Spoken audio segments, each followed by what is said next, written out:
Shai Franklin is a partner with Gotham Government Relations, a law and communications firm. He joins me now live from New York. Shai, what are your thoughts on Netanyahu delaying the planned judicial overhaul? Is this just about him trying to buy time? Yes, I think a lot of Netanyahu's career and a lot of his strategy, both internally in Israeli politics and globally, is about buying time. Is about pushing off decisions, going to the brink, and then trying to push things off as much as he can. He does not have much of an end game. As we would say, kicking the can down the road. Uh, he has never been in this kind of a position though, where he put all of his cards out on the table, as it were, with his coalition majority of 64 out of 120 seats in the Knesset to push forward these changes to the basic laws of the way Israel runs, and then to have so much demonstrations in the street in reaction to him, not in reaction to something that he reacted to. It's not about him dealing with the Palestinians or Iran or the United States or the economy. This is about something that he basically picked out of thin air. Now, have there been concerns about the judiciary and how much control it has as an independent body within Israel? Sure. But Netanyahu created this, he ran on this, and there's been so much pushback, even by some of the people who voted for the parties in his coalition, that now he fired Israel's defense minister, who had warned that these protests and this pushing forward of this agenda now was compromising Israel's national security. So he fired the person in charge of Israel's national security. That has always been one of his key pillars of legitimacy, was that Netanyahu is the security leader. So he's sort of back uh, gone backwards on that, and now he's actually flipped on this judicial reform, which he said he was going to push through right away, no matter what. And he's had to make all kinds of compromises, including giving this National Guard, this sort of domestic militia, into the hands of Itamar Ben-gvir, who is on the opposite end of the coalition from Netanyahu. He's the most right-wing, the most racist member of a government that has, I think, ever been in Israel's history. So he looks very weak now. His legitimacy has been really compromised, even though he has the votes in the Knesset.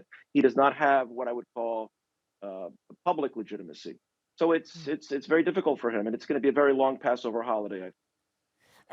Despite the 12 weeks of protests that we've seen in response to this planned judicial overhaul, do you think Netanyahu was still caught off guard, unprepared for the extreme reaction that we've seen in Israel to his firing of his defense minister? I think he is operating inside a bubble, and he has a small group of advisors that he listens to.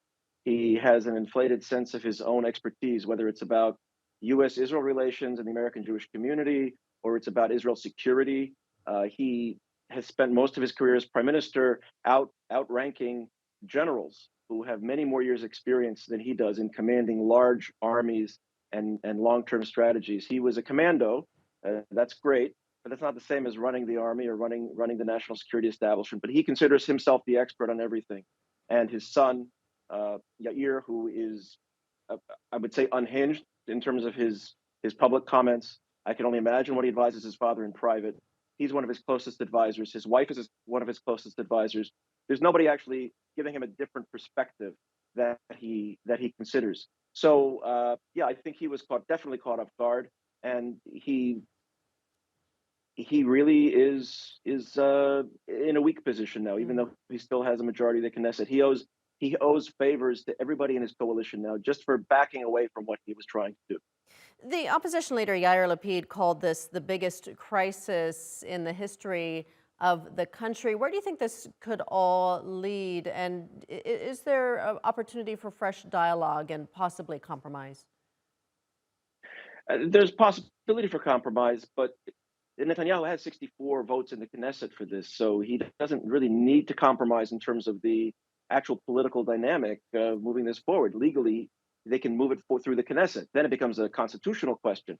But uh, Netanyahu, Netanyahu is in a position now where it's not just the protests now are no longer just about opposing this judicial reform.